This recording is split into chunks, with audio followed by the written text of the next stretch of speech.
Today on Sand Custom Guruas.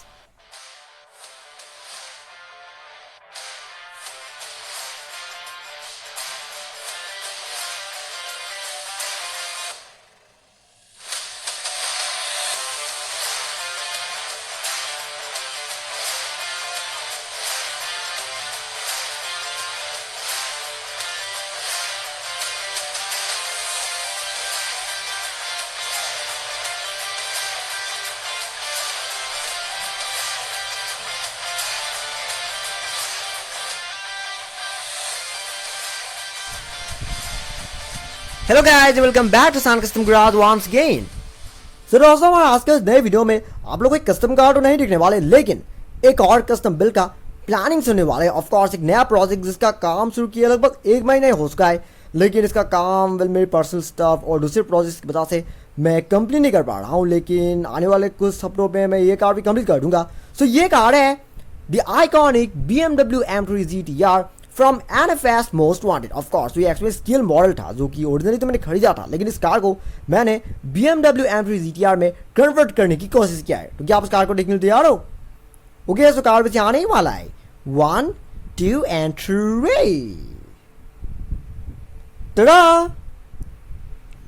The iconic BMW M3 GTR from Need for Speed Most Wanted।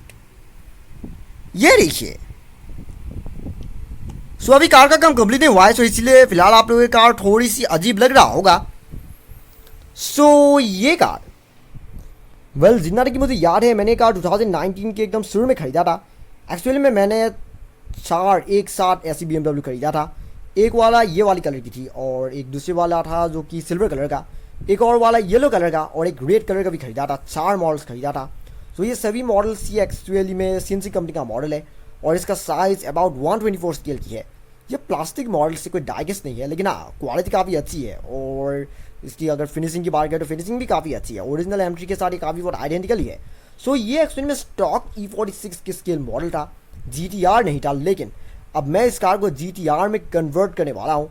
Complete ही नहीं, लेकिन जो कुछ भी छोटी मोटी चीज़ें हैं जैसे कि स्पॉयलर चीज़ें, ये सब कुछ कार में लगने वाले हैं। सो इस कार का काम मैंने लगभग 1 महीने पहले शुरू किया था। आई थिंक मैंने अप्रैल के एंड तक से शुरू किया था, लेकिन इस कार का काम मेरे पर्सनल स्टफ और दूसरे प्रोजेक्ट की वजह से मैं कंप्लीट नहीं कर पा रहा हूँ। तकरीबन 2-3 हफ्तों से ये कार इस तरह से ही अनयूज पड़ा हुआ था। ऑफ कोर्स ये जो कुछ भी ग्राफिक्स का काम था ये सब तो लगभग 1 महीने पहले ही डन हो चुका था, पर उसके बावजूद भी ये कार काफ़ी हफ्तों से अनयूज पड़ा हुआ था क्योंकि मुझे इसमें काम करने का थोड़ा सा भी वक्त नहीं मिल रहा था। लेकिन अब क्योंकि धीरे धीरे मेरे कॉन्टेसा का काम कंप्लीट हो गया है और इसीलिए ही मैंने सोचा है कि इस कार का काम भी आने वाले और कुछ दिनों में, इवन आने वाले कुछ हफ्तों में मैं कंप्लीट कर दूंगा। सो इस कार को कंप्लीट होने पे इतना वक्त नहीं लगेगा, लेकिन इतना आसान भी नहीं है। सबसे पहली चीज़ की ये जो कुछ भी कलर देख रहे हैं आप, ओरिजिनल NFS मोस्ट वांटेड की जो M3 था उसकी कलर सिल्वर था और उसमें ग्राफिक्स ब्लू कलर की थी, जबकि इस कार पे कंप्लीट ऑपोजिट है। इस कार का कलर ब्लू है और इसमें सिल्वर कलर की ग्राफिक्स बनाया गया है, जो कि कंप्लीटली ऑपोजिट है ओरिजिनल कार के हिसाब से। सो ये एक बहुत ही हार्ड स्टफ है। हार्ड स्टफ इसीलिए क्योंकि कंप्लीट ऑपोजिट डायरेक्शन में, लेकिन देखने में बिल्कुल एकदम सेम ही दिखे, ये काफ़ी मुश्किल काम है। क्योंकि अब जो कुछ भी ओरिजिनल कार में जो हिस्सा सिल्वर नज़र आ रहा था, अब मुझे उन शेप में ये सब सिल्वर कलर की ग्राफिक्स कार में फिट करना पड़ रहा है, जो कि एक बहुत ही हार्ड स्टफ है। क्योंकि अगर कार का कलर सिल्वर होता तो इससे उसमें ब्लू कलर की ग्राफिक्स बनाने में आसानी होता, लेकिन अब क्योंकि कार का कलर ब्लू है तो इसीलिए इसमें सिल्वर कलर की ग्राफिक्स बनाने में मुझे काफ़ी मुश्किल हो रहा है। और ये भी एक रीज़न है कि मैं इस कार का काम आधे ही बंद कर दिया था, लेकिन अब आधे और बंद नहीं होगा और कुछ दिनों के अंदर मैं इस कार का काम कंप्लीट करने की सोच रहा हूँ। तो इस कार में व्हील्स की बात करें तो व्हील्स में बदलने वाला हूँ, क्योंकि CNC कंपनी के जो ओरिजिनल व्हील्स था उनके डिज़ाइन इतनी अच्छी नहीं है, तो इसलिए मैं व्हील्स बदलने की इसमें कोई क्रोम व्हील्स लगाने की सोच रहा हूँ। इंटीरियर वगैरह कार में सब कुछ एवरीथिंग मेरे पास है, मैंने बस सारे पार्ट्स खोल के रखा है क्योंकि कार में काफ़ी काम करना होगा। सबसे पहली चीज़ फ्रंट बम्पर में नीचे जो एक स्प्लिटर टाइप का जो एक हिस्सा होता है, मुझे वो स्प्लिटर टाइप का वो हिस्सा बनाना होगा।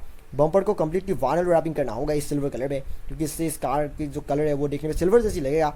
हुड की अगर ग्राफिक्स की बात करें तो बीच वाला हिस्सा जो सिल्वर कलर की होती है वो भी मुझे करना होगा और यहाँ सामने की फेंडर से भी सिल्वर कलर की ग्राफिक्स बनाना होगा। तो बहुत सारे काम है इस कार को कम्प्लीट होने में। मेरे हिसाब से कुछ दिन नहीं बल्कि कुछ हफ्ते लगने वाले हैं। ऑफकोर्स काफ़ी हफ्ते लगने वाले हैं, क्योंकि फिलहाल आप देख सकते हैं कि इस कार में बस ये सब ग्राफिक्स के अलावा और कुछ भी डन नहीं हुआ है। तो बेसिकली पूरी कार को कंप्लीट होने में काफ़ी वक्त लगेगा, लेकिन एक बार ये कार पूरी तरह से कंप्लीट हो जाएगा और उसके बाद ये कार वाकई में कमाल की दिखेगा क्योंकि मैंने एम3 GTR की स्केल मॉडल पहले भी बनाने की कोशिश किया था, लेकिन मैं कभी भी सक्सेस नहीं हो पाया, क्योंकि हर प्रोजेक्ट्स में कोई ना कोई प्रॉब्लम आ ही जाता है। कुछ मॉडल्स अगर परफेक्ट नहीं बनती है तो कुछ मॉडल्स में मुझे काम करने का वक्त नहीं मिलता है, इस तरह के अलग अलग प्रॉब्लम्स आ जाता है, जिसकी वजह से मैं इस कार का रेप्लिका आज तक कभी भी कंप्लीट नहीं कर पाया था। लेकिन इस बार ये वाली कार पूरी तरह से कंप्लीट हो जाएगा, और ये चीज़ मैं यकीनन कह सकता हूँ कि एक बार ये कार पूरी तरह से कंप्लीट हो गया तो उसके बाद ये कार वाला आप लोग पहचान भी नहीं पाएंगे। हाँ तो चलेगा, अभी ले बस इतना ही। मैं बात जान रहा हूँ कि आज की वीडियो काफ़ी छोटी हुई है, लेकिन अब मैं मेरे पास इतना बग भी नहीं है कि मैं बहुत लंबी वीडियो बनाऊँ। पहले से उस कॉन्टेसा का काम अभी तक कंप्लीट हुआ ही नहीं है। वेल काफ़ी काम कंप्लीट हो गया है, लेकिन और भी कुछ डिटेलिंग वगैरह बाकी है, तो वो सब चीज़ें भी मुझे करना होगा। और जानते एक चीज़ की मैं वीडियो रेगुलरली क्यों नहीं बना पाता हूँ, सिर्फ पर्सनल स्टफ ही नहीं है, बल्कि मैं एक साथ 3-4 प्रोजेक्ट्स में काम करता हूँ, जो कि एक्चुअली में कंप्लीट इम्पॉसिबल जैसा है, लेकिन मैं इस तरह से काम करता हूँ जिसकी वजह से ही मुझे वीडियोस बनाने का बग नहीं मिलता है। लेकिन मैं ये हमेशा कोशिश करता हूँ कि जैसे मुझे बग मिलता है मैं आप लोगों तक वीडियो पहुँचा पाऊँ, ये मैं हमेशा ही कोशिश करता हूँ। लेकिन कभी कभी बग एकदम से मिलता ही नहीं है, जिसकी वजह से जैसे कल और परसों वीडियो नहीं आया था, वही रीज़न था कि मैं इस वाली कार में भी काम मैंने ऑलरेडी शुरू कर दिया है, और कॉन्टेसा का काम तो जारी है ही। इस तरह के अलग अलग प्रोसेस में काम करने के वजह से मुझे वक्त नहीं मिलता है, लेकिन इस बात को ज़्यादा सीरियसली मत कीजिएगा, क्योंकि वीडियोस बनाना मैं कभी भी बंद नहीं करूँगा। तो अभी के लिए बस इतना ही, फिर बना होगी मेरी एक और नई वीडियो में, जिसमें मैं आप लोग ऐसे ही और भी कमाल की कस्टमाइज की गई और इस तरह से तैयार की गई स्केल मॉडल कार दिखाने की कोशिश करूँगा। लेकिन तब तक अगर आपको ये वीडियो पसंद आया, then don't forget to like, comment, share and subscribe to my channel, and also click the bell icon so you get notifications of every new video.